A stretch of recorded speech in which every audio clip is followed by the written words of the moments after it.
Last week, former Prime Minister P.J. Patterson made an appeal to public officials to dial back the intense political rhetoric and character assassinations in the public space, slamming some utterances as disgraceful. Joining us this morning to share his perspective on the former Prime Minister's observations is member of the People's National Party, Paul Burke. Good morning. Sir Paul, how are you doing? Hi, good morning to you and your listeners. Thank you so much for joining us. Not such a good morning, but still good morning. One of the things I wonder, Paul, is the political rhetoric any different now? Or is the difference that we are, thanks to social media, we are now being exposed to more of it in what I would probably say closer political quarters? I want to agree with that statement. Certainly, character assassinations are not new to politics. There were some terrible things said on the platform in the 70s, 80s, 90s, but they were never captured in mainstream media or social media. Right. And certainly, political jabs have always been a part of our platform politics. This is not to use the past to justify the present, because there is certainly need for great improvement in the political discourse. But I also want to suggest that there's a lot of good information being given on the political platforms. And sometimes what we see captured are the negatives, the character assassination, the jabs, and not the points around issues, national issues. So part of it is also what we say, more of it is being captured, and what media carries. Yeah, but I think perhaps were some things not said, there would be nothing for media to carry. I mean... Not hearing you, Simone. No, I'm saying were some of the things not said, then there would be nothing to carry. Simone, I'm sorry, I'm not hearing a word. Harris, maybe you can go. She was saying if some things were not... I'm hearing her now. Okay, you hearing me now? Yes, I am. Awesome. I'm saying media is looking at a lot of different aspects, and so perhaps if certain things aren't said, then there's nothing for them to carry. So is there a measure of greater responsibility that ought to be exercised with our political representatives when they are in that setting?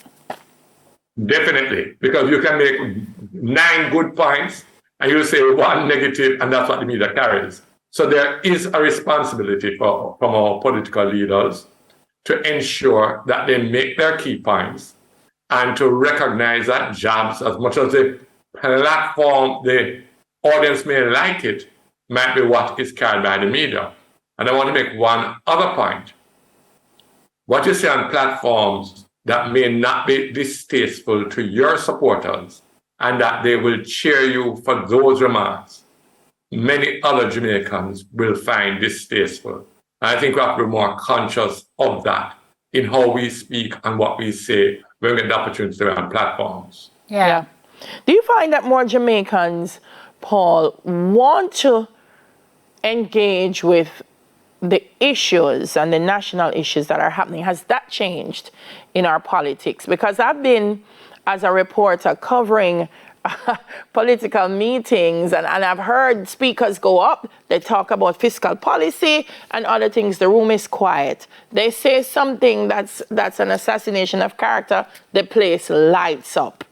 Has that changed? Do you think that more people now want the conversation to be about the things that we're facing, the social issues, the economic issues, and less of what it used to be?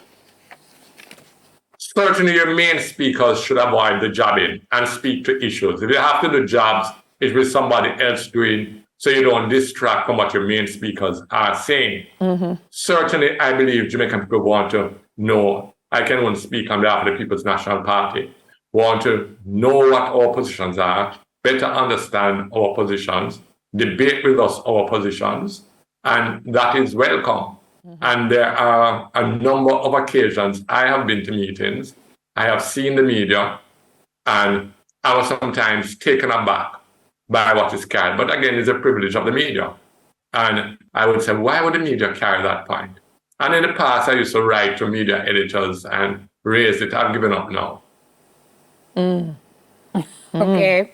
Let me ask you if you think that there has been a decline in what previously obtained. So we've agreed that this kind of discourse has been, I don't know if you call it a staple, but it certainly has been an inextricable part of our politics going back. Has the tone gotten more derogatory? Have we become less respectful? Have things changed in that regard? In recent weeks, there have been some uncalled for and unfortunate statements. I'd agree. But in the past, we had a political ombudsman. And I know that both parties were often summoned by the political ombudsman. And in most cases, there were agreement for a withdrawal and an apology. So there was some kind of governance by some third party, impartial third party. But I want to accept that each party has to govern its own speakers. We in the PNP must govern ourselves. We must be somewhat more responsible. And I'm not saying that we have been irresponsible, because I have heard a lot of good content, criticisms, critiques come out of meetings on the political platform. And I know sometimes it's not attractive to the media, but it is being said. So maybe it's the responsibility of the parties to carry their messages more effectively than relying totally on the media. Absolutely, I agree with you. That if it is in this social and digital time, if you feel that what is necessary to be conveyed is not being conveyed, then the responsibility is to have that done. There's something that I find too, Paul, that I feel it signals to the party supporters how they should engage with their fellow Jamaican. And even Prime Minister Patterson, former Prime Minister, said there's a lack of respect. And I've always advocated that if at the top you don't show respect for each other, then it trickles down and then there is a problem. Do you think that lately we've been reigniting that kind of animosity, an antagonism, with party supporters? I'm kind of feeling that more on social media. Do you think so?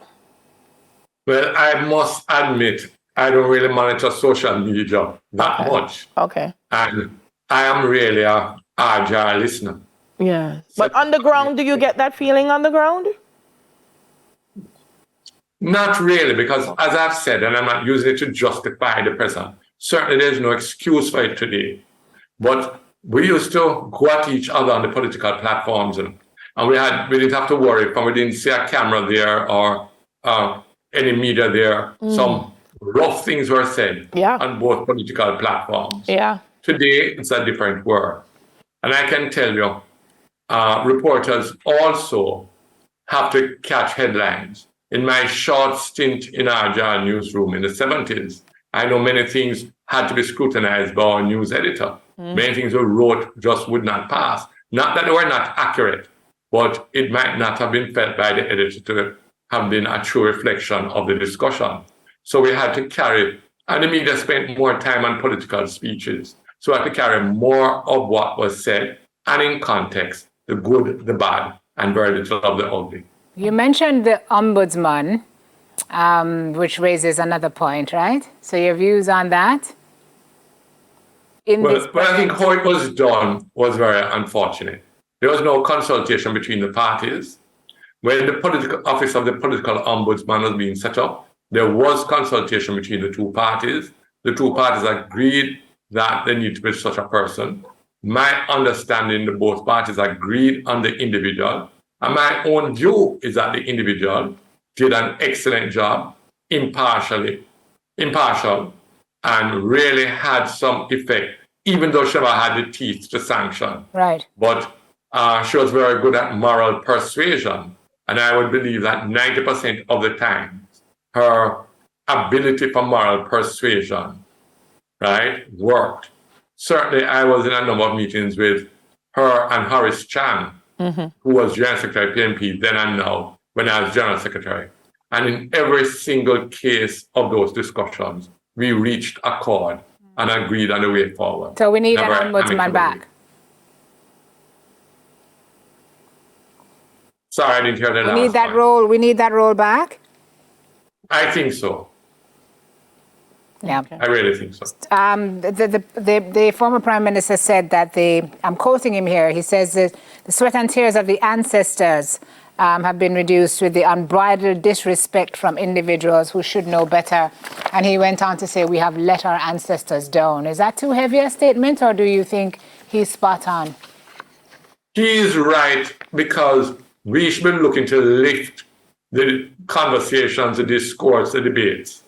And we really need to stop the cheap political points, because although your supporters may like it, it really is turning off too much of the general public, in my view. Mm-hmm.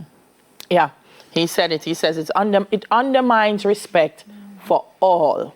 So it's something we have to revisit. Thank you so much for speaking with us this morning.